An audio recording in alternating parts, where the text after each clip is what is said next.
盆栽からしたらもったいない松盆栽生産日本一の高松の盆栽園北谷養泉4代目北谷隆一です。今回のテーマは初心者でもできる簡単な針金掛けということでやっていきます。針金掛けかなり難しいんですけども、今日の針金掛けは、他の普通の木とはちょっと違うかなり簡単バージョンの、樹形もちょっと特殊なんですけども、それをやっていこうと思います。はい、これが今日する針金掛けなんですけども、皆さんこの想像してた木とは違うかもしれませんが、この黒松なんですが、樹齢が多分4年ぐらいです。でこの生い立ちで言いますと、この鉢に砂を入れて種を真ん中ら辺にこの辺に集中的に種をまいたんです。でそこから4年経っただけです。何もしてないです。はい、でこんな感じになると。でこれでも綺麗なんですけども、これは幹というか幹ですけどね、こういうとこに針金を巻いていって、でしっかり巻いた後にぐにゅっと曲げてみてね、ちょっとまっすぐな感じに模様をつけてみようと。はい、寄せ植えの針金掛けってあんまり、ないかもわからんですけど、意外と結構これ、皆さんもねやろうと思ったら種まいて4年ぐらい待てばできるんで、その後にこうしたら綺麗になりますよというのを今日説明していきます。はい、では作業に入ります。カメラを手元がよく映る方のカメラに変えまして、でまず針金かけるにあたってまず基本的な作業なんですけど、この古葉並びに新葉でもいらない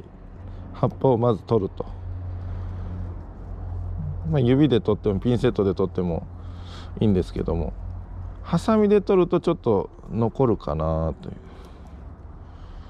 う、しょうがないとこはハサミでも取っていいんですけど、こういうのだったら新しい葉っぱでもちょっと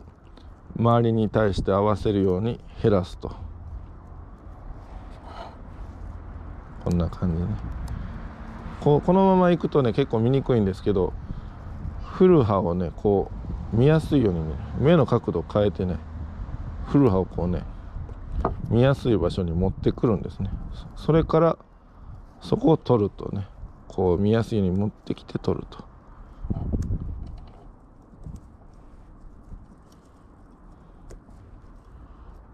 これ今回針金はその枝先までかけずに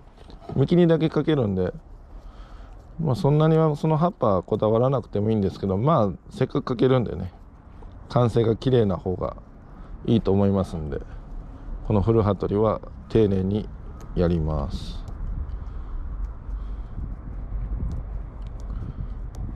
こういう寄せ植えでもその針金かけよう思ったら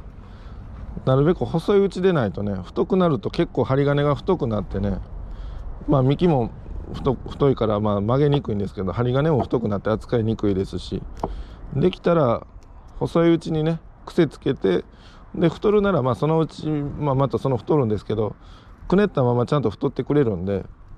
早めに癖づけておいた方が楽は楽ですね。これ今樹齢4年ぐらいなんですけども、6年も7年も置いてからかけるよりかは今ぐらいの方がやりやすいですね。はい、だいたい古葉取り完了です。ちょっと残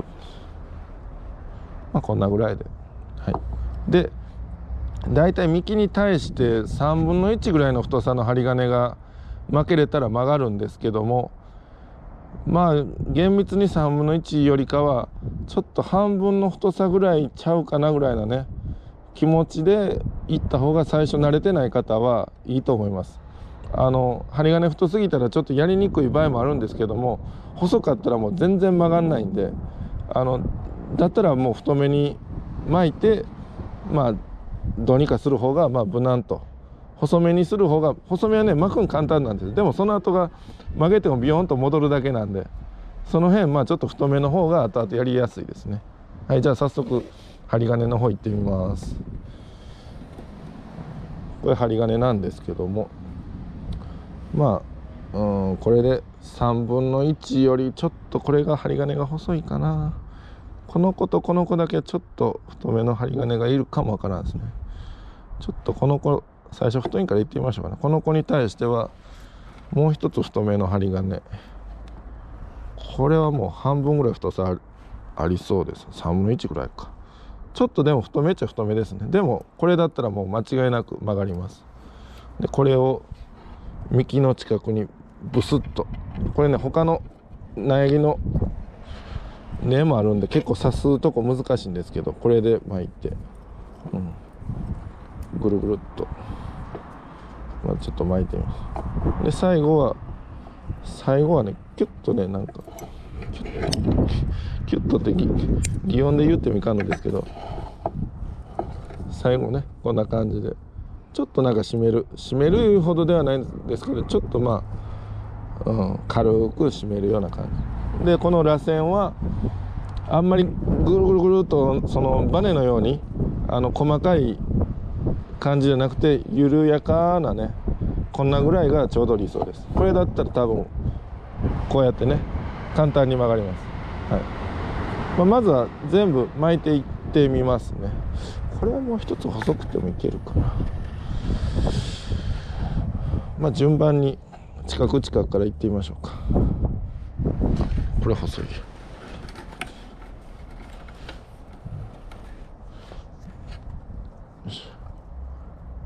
針金の太さも慣れていくしかないというか、一回かけてみて全然曲がる気配がなかったらちょっと太めに変えてみると。でも巻き直しするぐらいのね気持ちで最初はとにかくちょっと気持ち太めの方が間違いないです。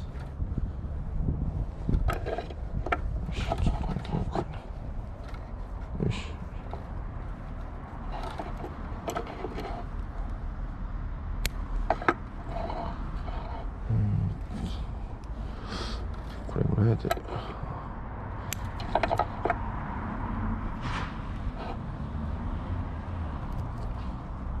これが意外とね刺しにくいんですね。でもいけるとこまで行ってもらって、よいしょ。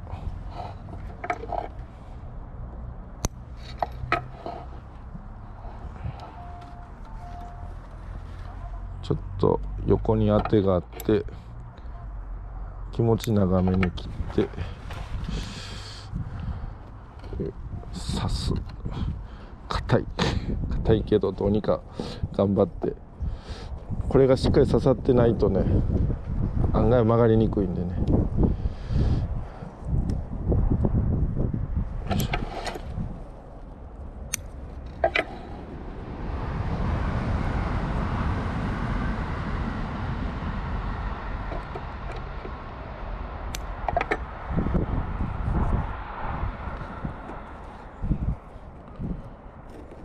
もう最後までこれの延々連続なんで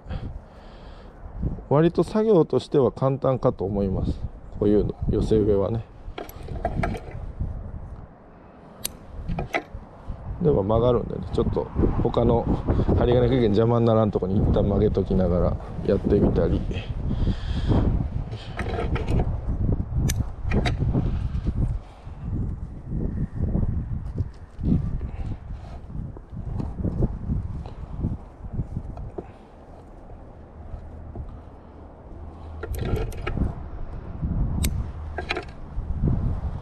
あとはちょっと細いな。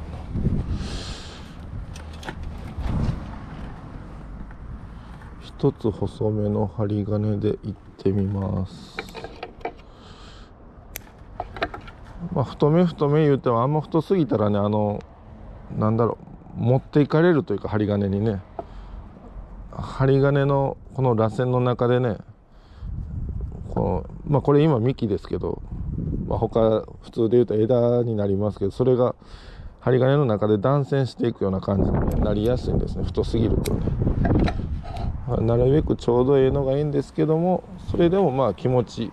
太めがいいですよというような。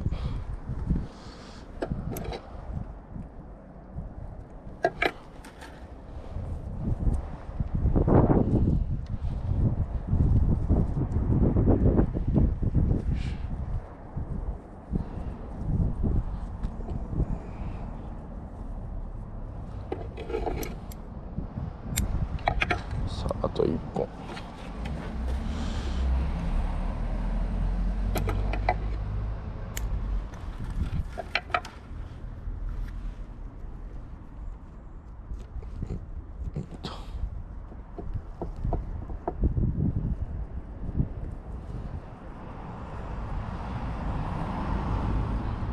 当然この針金を巻いてるとこしか曲がらないんで、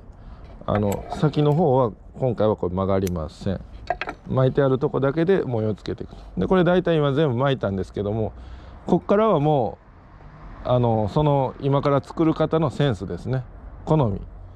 センス言うとちょっとねあれです。好みでもう例えばまっすぐな風でちょっとくねりをつけるとか、もういやいやめっちゃ広げますよみたいなね、こんなちょっとやってみましょうかね。広げるパターンでやってみましょうかね。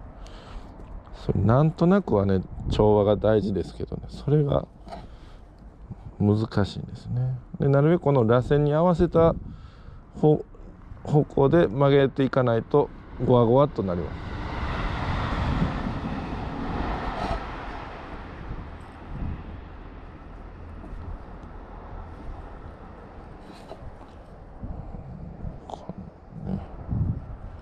ちょっと広げるパターンとかね、もしくはこっちから風がいつも来てますよみたいな風にするんだったら、みんなをこっちへ流すみたいなね、ちょっとみんなの向きが全てこっちへ行きたがるみたいなとかね、なんかこう見るとこっちへ行きたがるね、こっちから風が吹くような場所なんだなみたいな、そういう景色を想像して作るっていう、これ意外といいかもですね。これにしましょうか。もうぐにゃっとね、もうこの幹と幹を絡ませ合うような作りもええかもわからんですけど、僕ちょっと今これ自分でやって結構気に入ったんで、これで完成としちゃいます。こういう感じ。これだったら本当に刺して巻いて、あと今もご覧になられたように結構簡単にね曲げれるんで、なるべく、全部てこの原理で曲がってると思うんですけど、両手でね曲げていった方が、あんま片手でこうやると良くないんで、曲がりにくかったり下からボロっていっちゃったりね、両手で曲げたいとこちゃんと持ってあげて丁寧に、曲げていただいたらどうですかね。こんな感じです。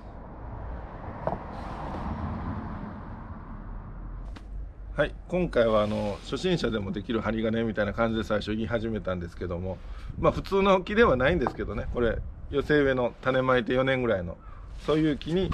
もう針金を刺してぐるぐるっと巻いて、あとは好きに曲げると、